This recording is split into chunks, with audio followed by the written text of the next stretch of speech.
Je l'ai dit au sommaire de cette édition du journal, contribuer à la promotion de lois favorables aux droits des femmes et des filles en RDC. Tel est l'engagement pris par les chefs traditionnels et religieux ce vendredi à Kinshasa.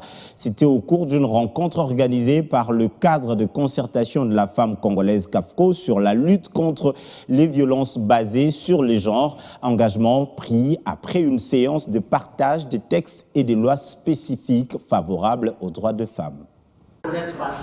De chefs traditionnels et des leaders religieux réunis autour du cadre permanent des concertations de la femme congolaise CAFCO s'imprègnent de lois favorables à la promotion des droits de la femme et des innovations y afférentes. Du Code de la famille à la Constitution, en passant par des différents instruments juridiques internationaux signés par la RDC, des textes de loi en vigueur ont été présentés à ces leaders à travers un exposé de cette experte juge dans une approche participative. Nous avons voulu sensibiliser les autorités religieuses et coutumières, si pas traditionnelles, parce qu'ils sont les gardiens des valeurs motrices de la société.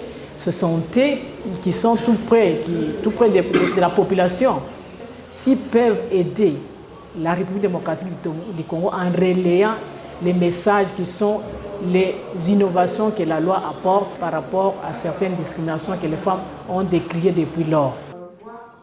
Après s'être imprégné, le chef coutumier religieux s'engage donc désormais aux côtés des CAFCO dans la lutte contre les violences basées sur le genre et la promotion des droits des femmes en RDC.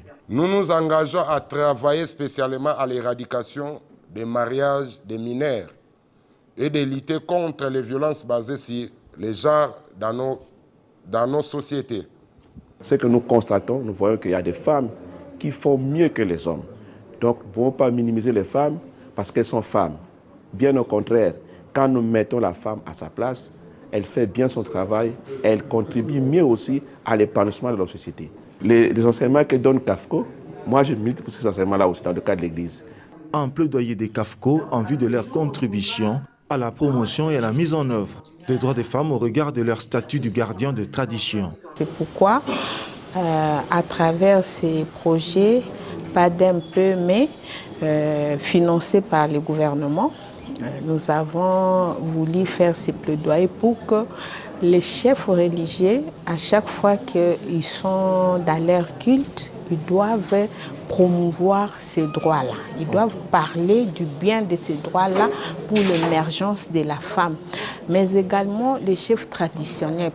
Grâce à cette initiative des CAFCO, avec son partenaire ONU-Femmes organisée dans le cadre du projet Réforme et dissémination, financé par la Banque mondiale via PADMP, ces leaders engagés comptent bien favoriser l'émergence de la femme congolaise et de la jeune fille à travers la promotion de lois en leur faveur par un narratif constructif sur le langage, comportement, pensée et pratique.